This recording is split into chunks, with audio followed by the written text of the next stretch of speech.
Last time কোনো প্রবাসী টবাসী নিয়ে আমার এই যে আমার বয়স কোনোদিন হবে না, মানে হবে না। এই মেয়ে কি প্রবাসীদের কাছে ক্ষমা চাইলো নাকি থ্রেট দিল? আমি তো কিছু বুঝতে পারলাম না।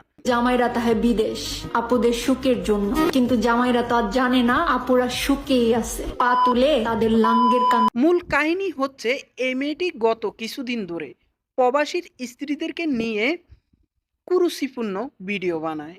আর ভিডিওগুলো হয়েছে এই ধরনের।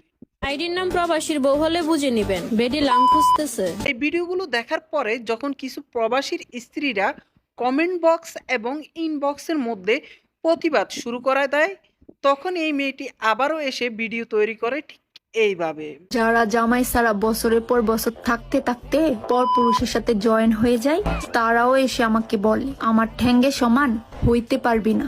এই বিষয়টি যখন তার এলাকাবাসী এবং এলাকার মান্যগণ্য লোকগুলো দেখতে পায়, তখন তারা একটা জোট বাঁধে এবং তার বাড়িতে গিয়ে তার মা বাবাকে হেনস্থ করে এবং এই মেয়েটিকে ক্ষমা চাইতে বাধ্য করে। আমি মোহাম্মদ শফিকুল ইসলাম, ওয়ার্ড মেম্বার। এই মুহূর্তে মেয়েটির বাড়িতে আসছি। কিন্তু সে ক্ষমা চাইবে না। তার বাবা অনেক রিকোয়েস্ট করার পরে সে ক্ষমা চায় ঠিক এইভাবে। কোনো প্রবাসী টবাসী নিয়ে আমার এই যে আমার বয়স কোনোদিন হবে না, মানে হবে না। ক্ষমা চাওয়ার পরের দিনই সে আরেকটা ভিডিও করে ঠিক এই ভিডিওটা। আমার ইন্টারভিউ ছিল না, মানুষের অনেক দিনের আশা ভরসা স্বপ্ন প্ল্যান আর ভিউ কামানোর ধান্দা।